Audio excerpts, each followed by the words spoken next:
Quedarme sin trabajo es lo peor que puede pasarme en la vida. Tengo un cuerpo horrible, nadie me va a querer así.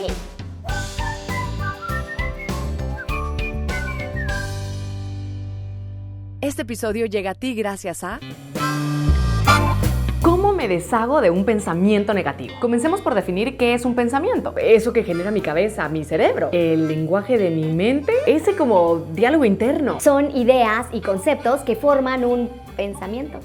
Pues sí, un poco de todo eso. Una de las definiciones del diccionario dice representación de la realidad en la mente. Stop, wait a minute. Siempre quise decir eso en algún videoblog. Hagamos este ejercicio. Piensa en un colocho. Si eres guatemalteco, tal vez pensaste en esto, o tal vez en esto. Si eres de otro país, tal vez no entendiste, o tal vez dije algo no apto para menores. Si yo te digo, piensa en alguien chino, muchos pensaríamos en esto. Pero si eres mexicano, tal vez también pensaste en esto. Y tal vez en otro país signifique algo más. El año pasado que estuve en Barcelona, un amigo nos llevó a un lugar llamado El Nacional. Este fue un lugar donde se guardaban coches. Así me dijo. Yo pensé, wow, qué lujo para guardar coches. Segundos después entendí que se refería a automóviles. En Guate les decimos coches a los cerdos. ¿Y a qué quiero llegar con todo esto? Que nuestros pensamientos efectivamente son una representación, pero no de la realidad, sino de nuestra realidad. Mi pensamiento al entrar a ese lugar no fue este, sino este.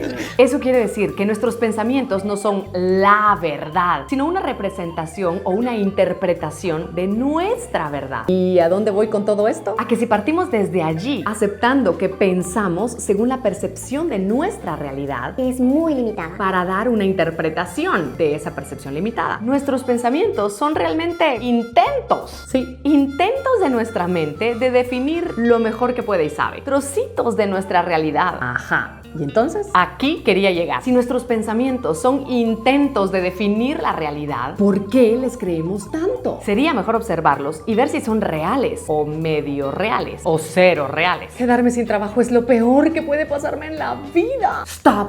Wait a minute. No lo creas. Obsérvalo. Mira lo dramático que es. Mira lo absurdo que es. ¿De verdad es lo peor? ¿Lo peor? Lo peor. Reformula. Quedarme sin trabajo me asusta porque he asociado trabajo con estabilidad. Pero quedarme sin trabajo también puede estar abriéndome las puertas para algo más. Para que dé pasos que aún no me atreví a dar. Tengo un cuerpo horrible. Nadie me va a querer así. Stop.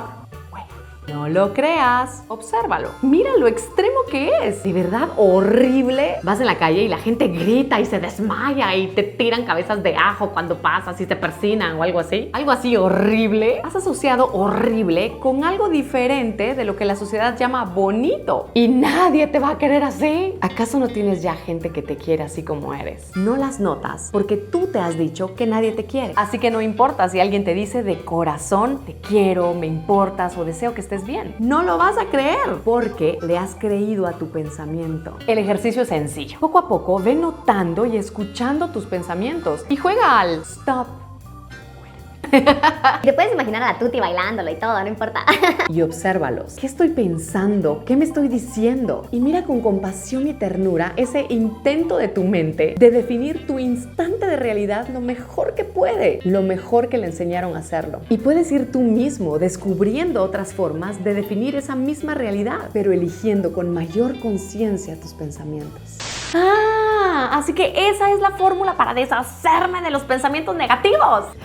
No, los pensamientos son pensamientos y muchas veces salen en automático. Lo importante no es deshacerme de los pensamientos negativos, sino es, primero, ejercitarme en detenerlos. Stop. Ay, ya.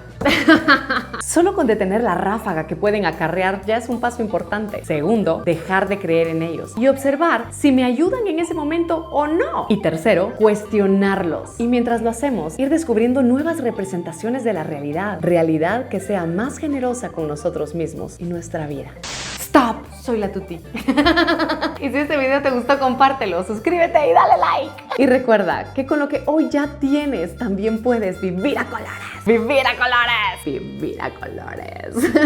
Según mis cálculos, a estas alturas estoy en Colombia, así que toda la gente linda de Colombia, estoy por dar un par de conferencias, aquí les dejo toda la información, dependiendo del día que vean este videoblog, pues todavía tienen chance para alcanzarme en Medellín o tal vez en Bogotá. De todos modos, volveré a Bogotá el 29 de junio como parte de Expo Emprendimiento. Y si quieren apuntarse para la plática que daré sobre la psicología de la felicidad, vayan a esta dirección para poder conseguir sus entradas cuanto antes. ¡Nos vemos!